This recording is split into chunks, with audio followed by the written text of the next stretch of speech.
Les cartes de combat sont reconnaissables par leur haut de carte Bourgogne et par leur symbole représentant deux flèches tournoyantes l'une vers l'autre. Les cartes de combat sont jouables par les vampires ou les alliés lors de n'importe quelle minion phase, car ils sont joués exclusivement lors des combats dans lesquels un de nos minions est engagé. Les cartes de combat permettent de modifier les variables du combat en cours.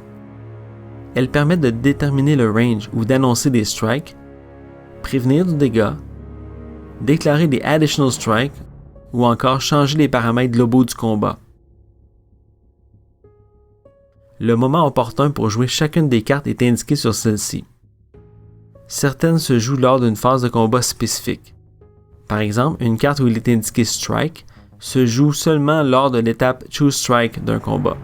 D'autres se jouent avant ou après certaines étapes.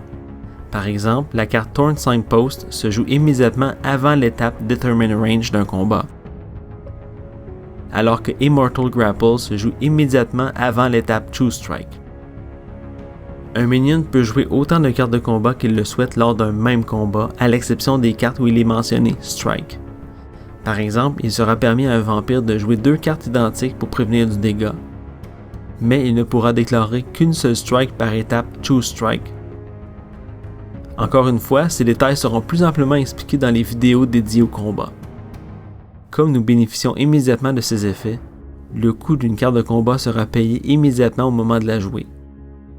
Finalement, si une carte de combat indique qu'elle doit être mise en jeu, elle le sera à l'endroit approprié indiqué sur la carte.